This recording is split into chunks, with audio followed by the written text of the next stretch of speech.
Halo semuanya, saya Catherine Elizabeth Susanto. Saya Trisma Nala. Nama saya Joya Putri.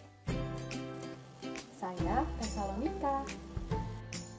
Halo, saya Windu Devina Chandra Kusuma dan kami semua adalah mahasiswa Psikologi Universitas Pelita Harapan tahun 2020. Pada video kali ini, kami akan memaparkan mengenai bahasa formal dan bahasa informal pada bahasa Indonesia serta aplikasinya. Bahasa Indonesia digunakan sebagai alat komunikasi sehari-hari disesuaikan dengan situasi dan kondisi pemakainya. Karena itu, dalam bahasa Indonesia ada yang disebut sebagai ragam resmi atau formal, serta ragam tidak resmi atau non-formal. Oke, untuk selengkapnya, tanpa berlama-lama lagi, yuk kita simak video ini selengkapnya. Nah, yang pertama, kami akan membahas bahasa formal. Bahasa formal adalah bahasa yang digunakan dalam situasi resmi atau formal. Nah, bahasa formal ini sendiri ditandai dengan adanya pemakaian unsur bahasa dengan level kebakuan yang tinggi, atau disebut juga sebagai ragam tinggi. Nah, kemudian ada 6 ciri khusus yang membedakan antara bahasa formal dan bahasa informal. 6 ciri khusus itu adalah yang pertama, bahasa formal menggunakan unsur gramatikal yang eksplisit dan konsisten. Yang kedua, bahasa formal menggunakan afiksasi atau imbuhan yang lengkap. Nah, imbuhan ini ada yang terdiri dari prefiks atau awalan, infiks atau sisifan, sufiks atau akhiran, dan konfiks yang terdiri dari awalan ditambah dengan akhiran. Kemudian, ciri selanjutnya adalah bahasa formal menggunakan pronomina atau kata ganti yang resmi. Kemudian, bahasa formal menggunakan diksi yang baku dan menghindari unsur bahasa daerah. Kemudian yang terakhir adalah bahasa formal harus sesuai dengan ejaan bahasa Indonesia atau EBI. Nah, berikut ini adalah contoh percakapan bahasa formal dengan latar interview Human Resources Development dengan calon pegawai. Selamat menyaksikan. Selamat siang, silahkan untuk memperkenalkan diri Anda terlebih dahulu.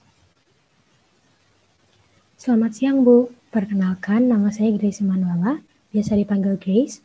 Umur saya 22 tahun, dan saya baru saja lulus dengan gelar sarjana psikologi 3 bulan yang lalu. Baik, sekarang bisakah Anda menjelaskan apakah kelebihan dan kekurangan Anda yang berkaitan dengan posisi staf Human Resources Development di perusahaan Lipo Group ini? Ya, jadi saya memiliki sifat yang profesional dan juga berintegritas. Selain itu, saya juga memiliki motivasi dan loyalitas yang tinggi. Saya juga menguasai berbagai teknologi yang dibutuhkan dalam menjalankan pekerjaan ini. Kekurangan saya berada pada kemampuan berkomunikasi yang harus terus dilatih, dan saya siap untuk terus mengembangkan diri. Lalu, apakah Anda siap untuk menerima tanggung jawab yang lebih besar dengan memilih bekerja di perusahaan kami? Ya, saya siap untuk menerima tanggung jawab yang besar dan posisi yang lebih baik guna mencapai karir yang saya inginkan. Baik, cukup sekian untuk wawancara hari ini. Untuk pengumuman hasil wawancara akan kami hubungi lagi melalui akun email pribadi Anda. Terima kasih. Baik, Bu. Terima kasih banyak, Bu. Kemudian yang kedua adalah bahasa informal. Bahasa informal adalah bahasa yang digunakan dalam situasi yang tidak resmi atau tidak formal.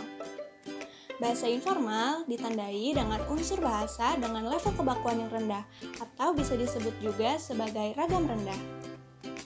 Ciri dari bahasa informal adalah unsur gramatikal yang tidak jelas dan kacau, afiksasi yang tidak lengkap, pronomina yang tidak resmi, diksi yang tidak baku, terbiasa menggunakan unsur bahasa daerah, dan tidak sesuai dengan EBI.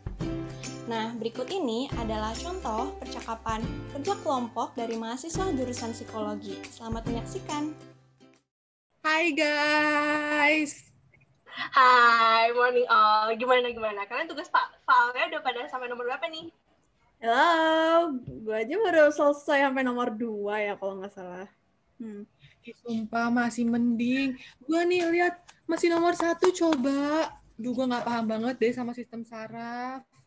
Ya ampun, Ses, itu lo jawabannya sistem saraf pusat nggak sih? Soalnya kan dia tuh terdiri dari otak sama sumsum tulang belakang. Masa nggak ingat? Oh my god, Win. Keren banget asli. Lanjut, nomor 3-nya. Oke. Sumpah gue tahu. Nomor 3 jawabannya neuroaksis bukan sih?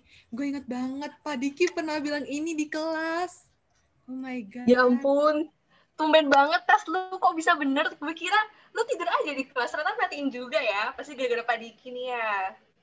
Bener banget tuh biasanya ya. Abis kelas tuh kerjanya langsung molor.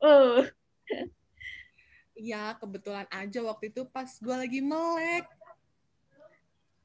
Wah, Lanjut nomor selanjutnya deh. Mending kita lanjut. Uji jawaban guys. by the way guys, sorry banget nih, kayaknya gue mesti cabut duluan deh. Soalnya gue ada urusan tiba-tiba. Gak apa-apa kan ya? Ya oke deh, nggak apa. Hati-hati, Kat. Oke deh, Catherine. Bye-bye. Siap, Jangan lupa pakai masker. See you. Dadah. Teman-teman, tahu gak sih?